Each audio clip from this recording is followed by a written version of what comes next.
sure ako na dito sa ating laban ay talagang ang emosyon na mananaig. Mananaig ay si Joy. Ay, oo. Oh, pero sa mga players natin, si Happiness. Anxiety. Yata ang ano. Siya yung favorite character ngayon ng karamihan So far, si yes. Anxiety. Yes, yes. Color orange siya doon, di ba? Oh, tapos yung ano din eh. Ayan, watching from Makati, watching from Basilan. Ano oras na ba sa Makati? Ano na doon? 3 p.m. Kasi madami tayong island sa Pilipinas, guys. Oo Kaya nga eh. magkakaiba ng time zone Kala yan. nyo, yung kailangan mo lumipad sa ibang bansa para magka-time zone. Hindi. Ito, ang cute kasi, watching from Riyadh, Saudi Arabia na sila. When in fact, doon na rin yung venue natin. Oo. Mhm. So, saludo ako sa'yo dahil naka-online ka pa rin, nakaupo ka rin doon, pero nandito ka sa Filipino Broadcast. So, good evening, mayong gabi sa inyo tanan. And we're about to witness the first game in this best of 5. Ikaw naman, sa lingwahe mo. Naimbag nga rabi, kada kayo amin, mabisin nakpay. Wow! Ibig sabihin na Ano ibig sabihin? Hindi lang alam ko sa ibig sabihin ng magandang gabi sa inyo lahat, nagugutom ako. At least consistent. Yung pala ibig Oh, sabihin. sa mga nanonood dyan, guys, alam ko mahaba pa yung araw natin. So, i-ready nyo na inyong mga snacks. Dahil sure ako na kung meron man tayong play na good night, hindi tayo mag-good night pa dahil kakasimula pa lang ng ating best of 7 Grand Finals. Ayan, ayan ha. 0:50 seconds pa lang. So mga sa bago lang dyan ha, check nyo yung pin comment dahil may giveaway pa rin ng 500 diamonds. Yan. At saka pwede kayo mag-comment anytime, guys, para may magkakasama din tayo dito. Alam natin at ginawa po ang ang Filipino broadcast Ginawa po Pilipino para sa mga Pilipinong nanonood. nanonood ng MPL. So nandito po tayo para mag-enjoy at kilalanin ang mga players sa team or sa MENA region. Yeah. And it's 1 minute and 23 seconds. Binabantay yung oras yun. Oh, gusto ko yung updated tayo sa ano. Ganun Hindi kasi talaga, may guys. time check kasi. So kapag babasihan natin yung mga pressure point na sinisimula ng either ni Team Falcons or Twisted Minds, I like it na yung mid lane ang gusto nilang pagbigyan ng pansin. It's not the... Well, tama ba? Yesterday, may Mathilda ba? I'm not sure, pero parang there's a high chance kasi parang hindi din talaga siya nababan dito sa ating liga. So, by the way, sa mga hindi po nakapanood ng mga naunang laban, pwede niyo pong panoorin ang ating mga replay. Uploaded din po yan dito sa ating page. And if ever din na gusto niyo pang manood ng mas maraming aksyon ng MLBB, meron din tayong MCC. Ay, oo. Kanina, kasabay ng Snapdragon Ang daming Pro tournaments. Series. Ikaw lang mismo ang susuko. Oo. Yung Kaya- mata mo lang yung kapital. Oo, pero dahil nandito na tayo sa ating third objective, grabe naman yung pool na ginagawa dito ni Kenji. At nakaredy pa nga si Hoda ay grabe yung gulong ay tumakbo. Habang tinatry dito na i-zone at mga players ng Twisted Minds, napakaganda pagpasok doon with the Feather Airstrike. And Kenji, ang first blood dito ni Sanji. Tapos si Troll pa nga ang makakakuha dito ng third objective, Twisted Minds. Pwede pang dumiretso na gamit na yung flicker at makakasalubong pa nga. Si Troll makukuha ni Lark at si Hoda dito ay makukuha na rin. Grabe yung palitan, Kuya OSX. Wow. Gusto ko lang i-comment kung paano doon sinimula ng pag-zone out ng Farsa gamit ang Feathered Airstrike. Doon pa lang, naramdaman ng Twisted Minds na mamimigay sila ng first blood giveaway code agad-agad. But going back to the thought of how they secured that structure of a steal na si Troll pang nakakuha, it's because of Coffin din na hindi dapat, o di nakalapit din si Kenji. Siya yung unang nawala sa laban na yun. Oo nga eh. So kailangan maging mapagmatyag dito ng mga players. Could have been a different story for Twisted Minds. Kaso parang na-force din kasi sila na mag-extend pa ng laban. So pwede na sana umalis sila ng moment na yon. Pero mahirap nga din naman kung talagang fina-force dito ng Team Falcons. So may bago na palang lugar sa Pilipinas. Nakita ko sa comments. Ano? Japangasinan. Oh, Oh, meron ayos bang yan, boss. Mount Fuji dyan? Saan ba pwede may Mount Fuji if ever? Hindi. Aabangan natin yan, Feeling guys. ko sa Bicol lang yung pwede. Oo nga, no? No? So Oo. meron may perfect. Pwede rin Tagaytay o yung Taal. Oo, parang pwede nga, no? Ay, Sa mga Tagaytay dyan, ha? sa mga masarap pang bulalong ngayon habang nanonood, guys, ng laban natin. But yeah, so far, things are slower than usual. Eto feeling ko dahil slower than usual at na-notice mo na rin yun. One thing to also note na kahit si Twisted Minds na nakuha ng objective, yung gold mas lamang para, tama. Team Falcons pa rin yung mas lamang sa moment. nga, no. Pero one thing that we want to give focus on in case is yung kay Sano. Hindi siya ganun naiistorbo ngayon from the gold lane. From the previous matches na nagkaroon. It was also the gold lane and the EXP. Oo, Pero ano? yung mid lane, yung gusto nilang pagbigyan ng pansin katulad dito, uy, nakuha si Troll. Oo. Ang ganda nga kill para dito sa ng Team Falcons. They really know who to target. Parang siguro gusto sana nila mag-zone out na ng player Twisted Minds during that time. Pero sabi nila, why not? Parang jackpot na to or bonus na para sa atin.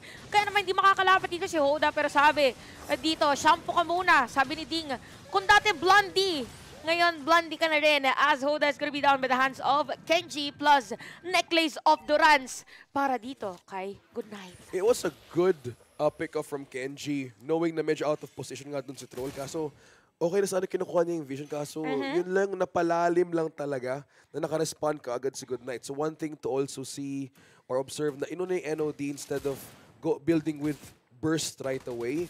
Mainly because of the region and defense na meron nga ding Baksha and Mathilda.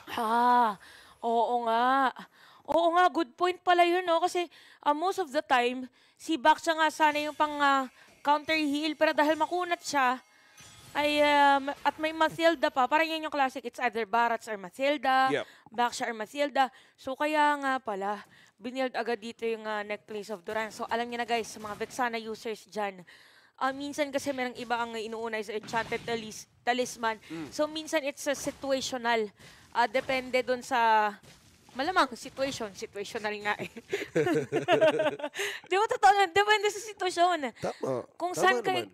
parang sa buhay lang yan, OSX. Kailangan mo tingnan kung saan ka patungo. Oo, kailangan alam mo kung ano mangyayari sa'yo sa gantong klaseng sitwasyon. Kaya huwag kayo papasok sa bagay. Pero alam ba ni Troll? Oo, Ay, hindi ata. oo, sabi nila dito, huwag papasok sa bagay na hindi sigurado. Pero isa lang, ang sigurado sa Team Falcons, makukuha nila yung Torre dito sa may baba. Pero si Hoda may iwan yata. Gusto niya sana gawa ng play, pero makapatay siya dito with a decimate.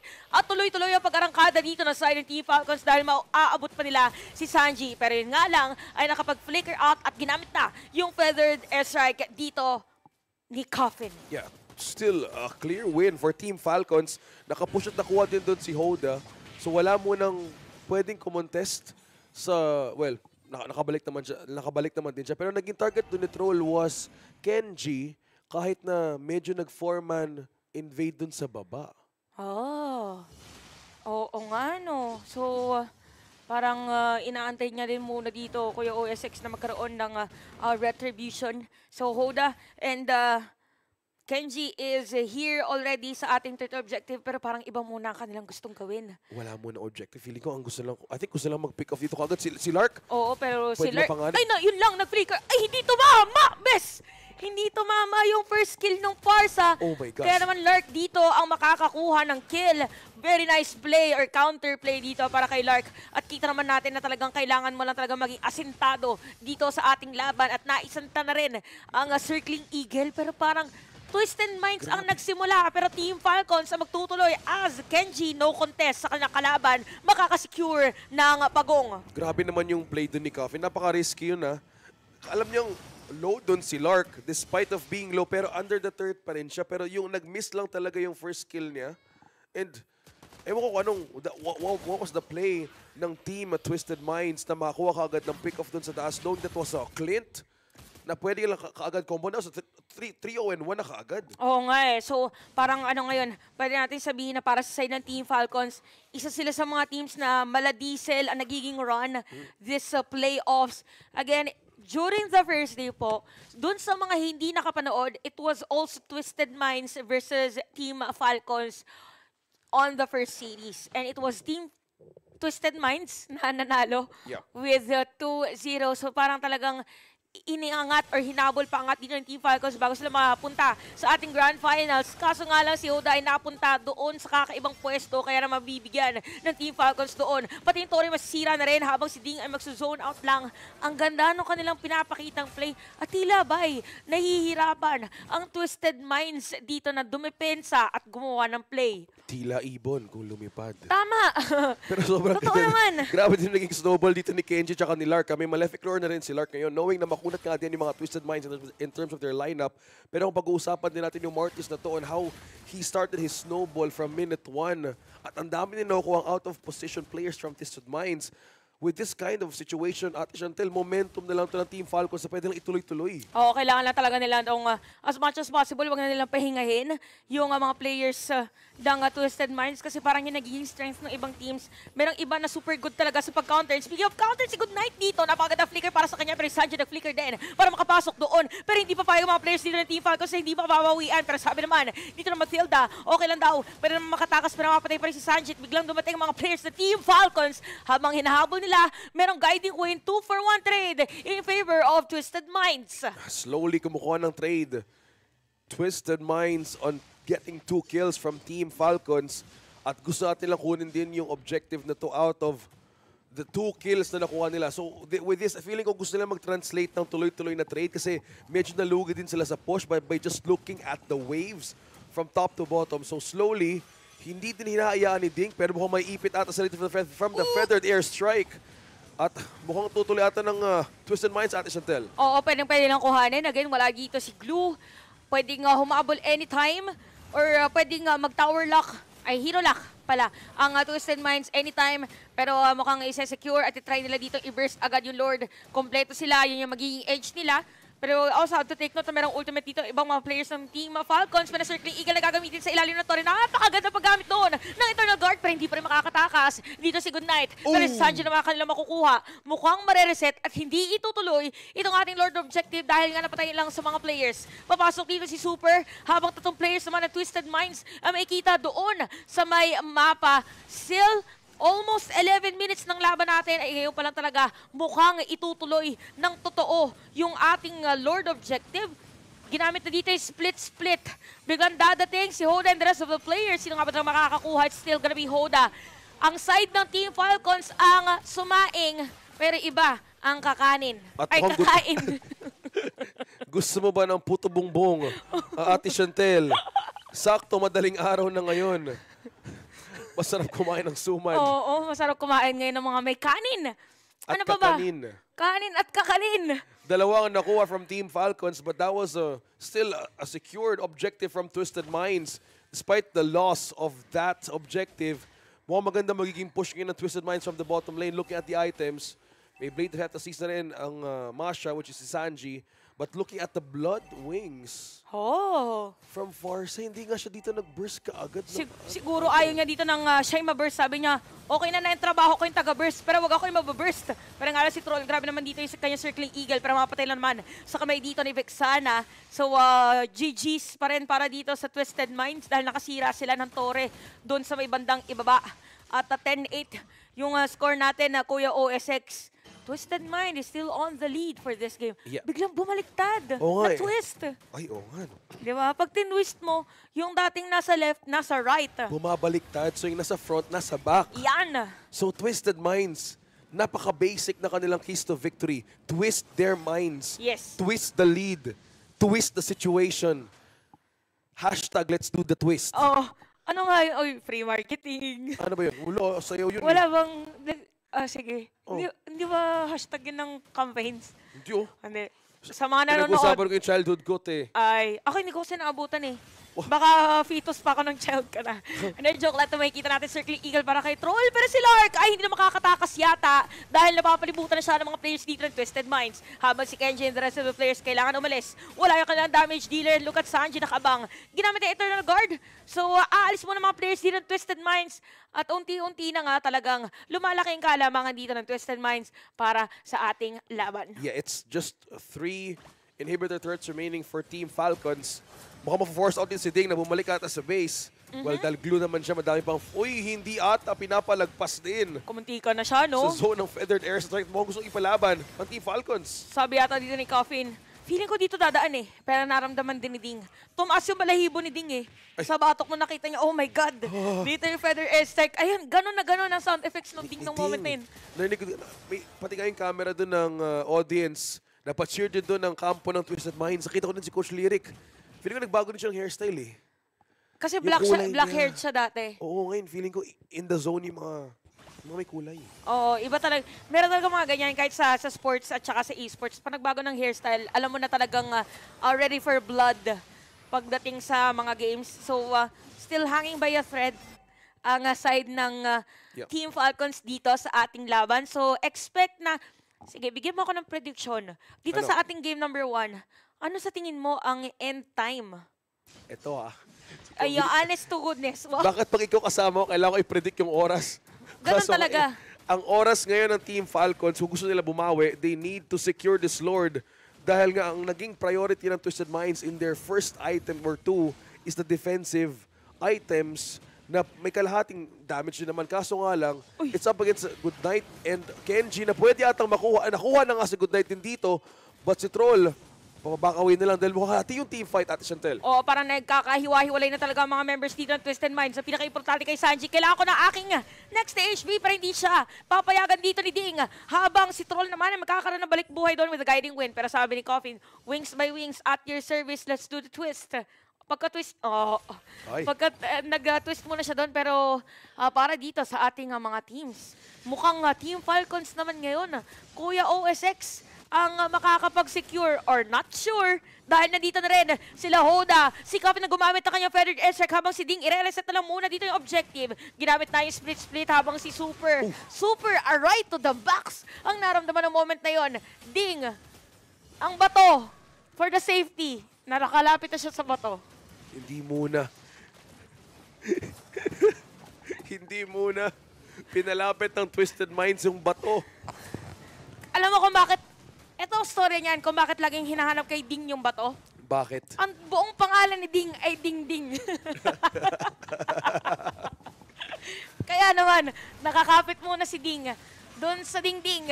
Habang naman walang buhay dito si Sano, ginamit na yung guiding wind. Si Kenji and the rest of the players of Team Falcons ay kailangan na tumakas ngayon. Si Lark na naman yung target at Twisted Minds. Wala na naman yung damage hitter ngayon. Nasa yung Team Falcons, kaya naman Twisted Minds, again, will secure this Lord objective. Grabe, 4 yung nag-zone out dun At naiwan lang dun si Hoda sa Twisted Minds at na-secure nila yung Lord na mag-push sa gitna. So open ngayon ang base ng Team Falcons.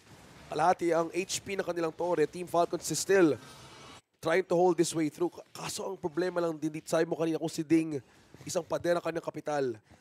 For Team Falcons, sino pa bang pwedeng humarap dito knowing na 5-0-1 din si Sano? Medyo mahirap, no? Kasi kahit si Super dito, mahihirapan din talaga eh. Kasi si Super, ang pinaka-play niya talaga is yung mga biglaang shortcut, yung Y-walk. May Holy Crystal na rin si Coffin.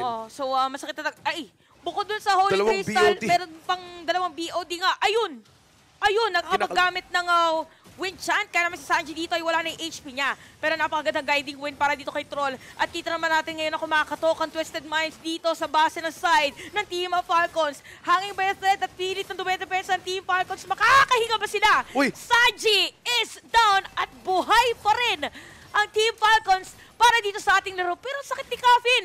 Pero mabibigyan natin si Coffin. Ako po. Hinabuliting, Ako po, yung hinabuliting. cases nag-multiply. Nabasa pa ng tubig at lumaki na rin. Naku, si Lark. cases. Hindi ba daw kasi 24 hours kulang pa sa multiply. Kailangan mo patagalin mga 2 days pa. Pero grabe si Lark and how they managed to defend that. Konti na lang, nag-tower lock na rin kasi yung Twisted Minds. Pero ang naiwan doon, si Coffee na lang. At muntik pa siyang makuha doon. Oh, and what surprises me is that super wala ng buhay si Coffin. Pero hindi pa rin siya napatay. So could have been a different story. Di ba hindi napatay si Coffin? Hindi. Nakatakas siya, di ba? Nakatakas siya eh. Ayun nga, ang parang yun yung biggest question in my head. Hindi kasi 1 pa lang yung kill niya. So, ayun death niya. Yung death niya, oo. So, hindi yun. Oo. 13 is 13, di ba? Yeah, tama. Very Filipino-centric ang 13. 13. Yung first na animated Series. ng Pilipinas ay 13. Oo, tama. Yun. Oo. Nakita ko yun yung animated version ng MRT. Yung EDSA. Yan. Yung Balete. Yan. Yung Balete Street. Yan. So, tingnan natin kung saan darating ang bawat salita. Okay guys, so syempre, Iba we'll talaga make yung it late night. as enjoyable as possible. Tandaan nyo, best of 7 ito. Tama. 13-13. Time check, 1 a.m. This is brought to you by MPL Philippines Season 13. Going 14. Yeah. Yan. Eto na guys, makakakita kaya tayo ng mala Filipino Lord Dance as the Lord will spawn dito kung saan nakapwesto ang Twisted Minds. Pero one thing na question ko sa Twisted Minds, there was a lot of attempts na hinahati nila and there were so much risky plays na ginagawa nila for Team Falcons. Uy, eto Kuya OSX, para nakaabang dito si Troll kapag may biglang pumasok na kakaibang player from the side of Team Falcons at parang hindi yata ibibigay. Although there's an information coming from Ding na nasa Ding na kalahati na yung buhay ng Lord. Pero parang hindi yata i-contest kasi mas gusto na dito na mag-clear na lang ng minion wave dahil medyo delikado talaga. Pero parang call dito na side ng Twisted Minds, i-reset na lang muna natin kasi kalahati na lang din yung buhay ko habang si Super. May ipit. May ipit yan si Super. Oy! Ay, nakapag-flicker out. Oy, nagamit yung Feather Esek. Oh, tatama dito kay Ding. At reset muna para sa ating mga teams. Habang si Goodnight ay nakapwesto muna at sasama na dito sa Lord Fight. Ginamit yung flicker at manatamaan na nga dito ang mga players ng Twisted Minds. Ginamit na yung shortcut. Meron ba magsaspawn? Makikita ba natin Avengers para dito sa ating laban? Si Coffin ay pinapalayo na lang muna. Pero pala, yung Martis halos nawala ng buhay during that moment.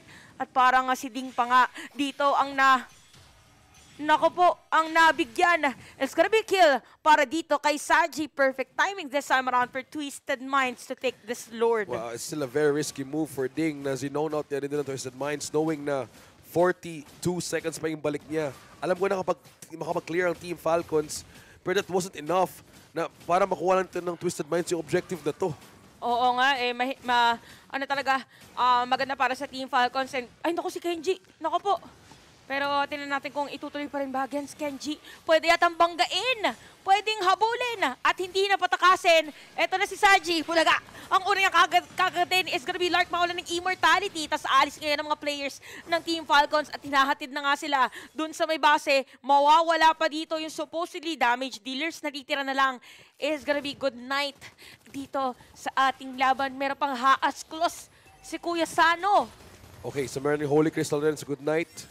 May magic damage burst na rin na pwede makapagbigay ang setup ng Team Falcons. Pero ngayon kailangan nila depensa ng base. 3 waves pushing in. Lord nagpo-push na sa gitna. May pwedeng mag-backline dito si Sanji na ginagawa niya kaninang paulit-ulit. Pero kailangan nila maging maingat this time. Dahil kanina there was an attempt na gusto nilang basagin yung base kaso nga lang naubos sila doon. But depensa ba ng Team Falcons to? At pipilitin nga depensa ng Team Falcons. Pero lukat Sanji. Wala na daw Lord! Kahit walang minion! Meron namang ikalawang buhay. So diretso na lang para dito sa side ng Twisted Minds as they win game number 1. Parang na-delay lang yung mga ganong klaseng moments. There were some glimpses na nakita natin na yung Team Falcons ay may kakayahan mag-defend. Kaso nga lang sobrang bilis lang ng pagpasok ng pagkuha din ng Lord, pag-clear din ng Twisted Minds heading to their base. So that was a bit of a problem din kung paano nila may clear lahat yun. Oo, tsaka parang siguro isa sa mga struggles dito ng Team Falcons is that pwede sana lang Finorce